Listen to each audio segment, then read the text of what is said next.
Hej, jag är lokförare. För en del människor så är det ett yrke som de flesta andra. För andra människor så har det en särskild klang. Kanske var det så att man som liten hade en barndomsdröm att få köra tåg när man blev stor. Under de år som jag har kört tåg så har jag märkt att det är många som har frågor om och synpunkter på järnvägen. Hur vet ni vilken väg ni ska köra? Vad händer om ni råkar köra mot rött? Och den kanske vanligaste, varför går inte tågen i tid? Och jag gillar att svara på de här frågorna, för det är inte sällan frågor jag själv hade innan jag själv blev lokförare. Jag gillar också att filma, så en dag tänkte jag varför inte kombinera mitt yrke med mitt intresse och göra en dokumentärfilm om hur det är att köra tåg, om hur järnvägen fungerar, eller åtminstone tänkt att fungera. Så här är en dokumentärfilm om att köra tåg, om att vara lokförare, om järnvägen. Välkomna ombord!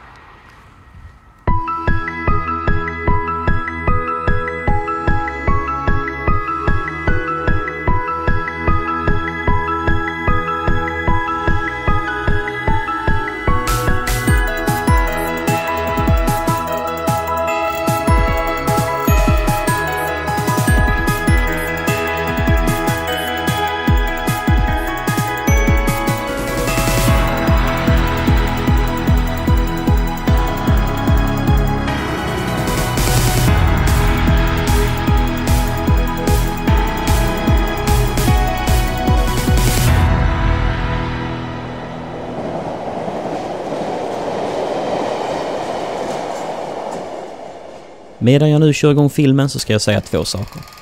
Det ena är att det finns massor att berätta om tåg och om järnväg.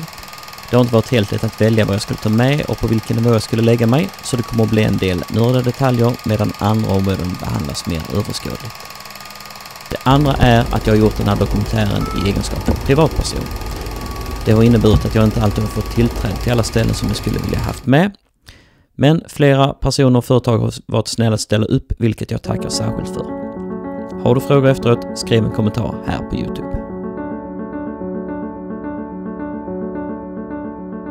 Varför finns det då järnvägar? Ja, man skulle förstås kunna göra en hel dokumentär enbart om järnvägar och dess historia. Sådana dokumentärer finns redan, så jag ska inte gå in allt för djupt på ämnet, men jag måste ändå nämna en del saker. Idén bakom järnvägen är väldigt gammal. Om man ska flytta någonting från punkt A till punkt B, oavsett om det är människor eller gods, så underlättar det om man har en jämn yta att transportera det på. Och ännu bättre blir det om man har någonting som rullar på hjul på den jämna ytan. Och ju hårdare och jämnare yta, desto lättare rullar hjulen och desto mindre kraft behöver användas för transporten.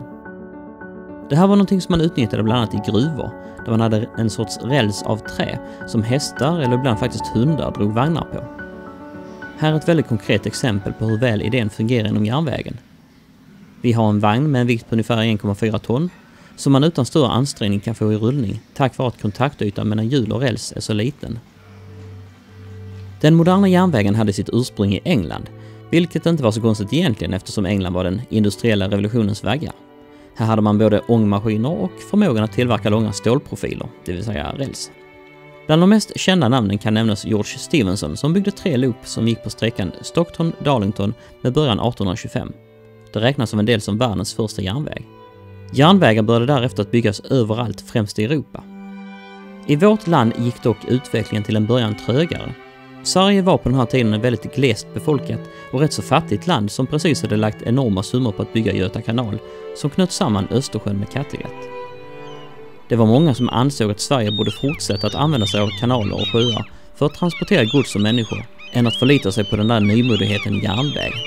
Överlag var det mycket bättre att använda vattenvägar än de små och oftast leriga vägar som fanns på land. Det var egentligen bara på vintern som man lättare kunde ta sig fram landvägen, eftersom det då fanns snö och is som underlättade. Det säger en hel del om hur illa utvecklat Sverige var på den tiden.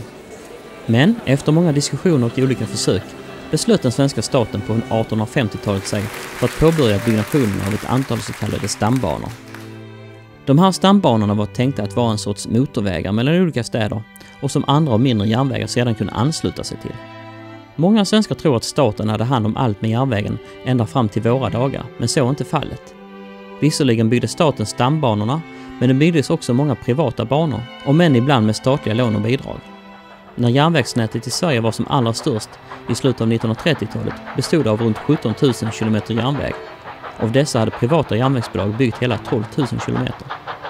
Men ungefär då, när andra världskriget stod för dörren, inleddes en av järnvägens allra största kriser. Bilen och lastbilen hade gjort sitt intåg, och när de blev fler, vägarna bättre och bränslet billigare, då började järnvägen att förlora marknadsandelar.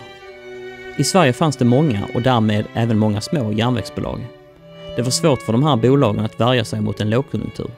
Det var även svårt att göra de investeringar som behövdes, till exempel att elektrifiera sina banor. År 1939 tog riksdagen beslutet att börja förstatliga järnvägen. Och från 1940 och under ett antal år framåt köpte man upp nästan alla privata järnvägsbolag och järnvägar i landet. Allt från underhåll till själva driften sköttes därefter av SJ, statens järnvägar. Och SJ blev känt för allmänheten som hela folkets järnväg. Förutom att ta hand om järnvägen, där de skötte både person- och godstrafik, så drev de även en resebyråkedja, åkeriföretag och färjetrafik. Men det blev ändå allt mer olönsamt att köra tåg. Bilar och bussar tog över och under 1950-talet och framåt lades många linjer ner.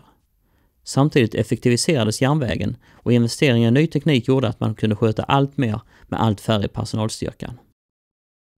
Under lång tid skötte alltså SJ, statens järnvägar, allt som har med den svenska järnvägen att göra. De körde persontåg och godståg, de hade hand om signaler och växlar, de ansvarade för stationer och biljettförsäljning. Den svenska staten stod för och hade hand om allt. På 1980-talet ville de styrande övergå till en vägtrafikmodell för järnvägen. Precis som staten bygger och ansvarar för vägarna, men inte för den trafik som körs på dem, skulle järnvägen byggas och drivas av staten, medan andra skulle få köra på den och betala banavgifter för att få använda järnvägen. 1988 är ett viktigt årtal för den svenska järnvägen. Det var då man delade upp SJ i två delar. Dels affärsverket SJ, som bland annat ansvarade för person- och godstransporter, fastighetsförvaltningen med mera. Och dels Banverket, som bland annat byggde och skötte räls, växlar och signaler. 2001 delades SJ upp en ytterligare gång. Till exempel hamnade godstrafiken hos Green Cargo, fastighetsförvaltningen av stationshusen hamnade hos Jernhusen, och vi fick det som idag är SJ AB, ett järnvägsföretag som i folkmun fortfarande kallas SJ. Men SJ står inte för statens järnvägar längre. Det är faktiskt inte ens en förkortning, utan bara ett företagsnamn. Och SJ är inte ensam att köra tåg, inte på långa järnvägar. Bara inom godstrafiken finns det runt 10 operatörer, medan det inom persontrafiken finns nästan lika många. Och det fortsätter att komma fler företag som vill köra tåg i Sverige. Ändå fortsätter allt för många missnöjda tågresenärer att klaga på SJ när det inte är deras tåg de har åkt med och definitivt inte har åkt på SJs spår. Fortfarande förekommer det att media använder bilder på SJs tåg och logotyp när de ska ha en järnvägsbild, även om SJ inte alls har med nyheten att göra.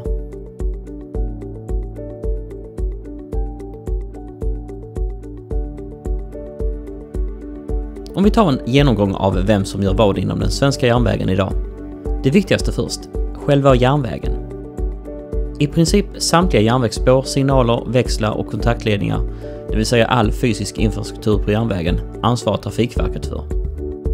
Trafikverket är en statlig myndighet som planerar långsiktigt för vägtrafik, järnvägstrafik, sjöfart och luftfart. De ansvarar för byggande, drift och underhåll av statliga vägar och järnvägar. Det är Trafikverket som gör tidtabellerna med hänsyn till hur många tåg som får plats på spåren. Och det är Trafikverket som styr trafiken, sköter skyltar och monitorer samt gör de flesta utropen på stationerna. Även om Trafikverket använder sig av underentreprenörer för vissa områden, så är det ändå de som myndighet som ansvarar för väldigt mycket. Banverket, som jag pratade om tidigare, bildade Trafikverket tillsammans med bland annat Vägverket våren 2010. Vilket förstås inte hindrar folk från att fortfarande säga Banverket när de nu långt om länge har lärt sig att det inte längre är SJ som ansvarar för spåren. Transportstyrelsen är en annan myndighet. De ansvarar för regler och tillstånd inom bland annat järnvägen. Det är hos Transportstyrelsen man ansöker om körkort som bilförare och som lokförare. Det är även Transportstyrelsen som ger licenser till järnvägsföretag att bedriva tågtrafik. Jernhusen är ett statligt bolag som äger många av stationshusen, som centralstationerna i Stockholm, Göteborg och Malmö. De äger också många godsterminaler, depåer för tågunderhåll, kontor och en del mark runt stationerna. De äger och sköter dock inte allt. En del stationer drivs av kommunen som de ligger i. Sedan har vi ett antal järnvägsföretag som kör tåg av olika slag. SJ, Skandinaviska järnbanor, MTR och Veolia är några som kör persontåg. Green Cargo och Rush Rail tillhör de som kör godståg. Dessa bolag kör alltså tåg och ansvarar för den biten. Men det finns en dimension till, trafikhuvudmän. Som pendlar i min del av landet, i Skåne, ser man tåg som det står Skånetrafiken på, men som körs av Arriva. Arriva, som ägs av tyska Deutsche Bahn, kör tåg på uppdrag av Skånetrafiken som är trafikhuvudman. Skånetrafiken har alltså köpt in tågtrafik av ett externt bolag istället för att köra tågen själva.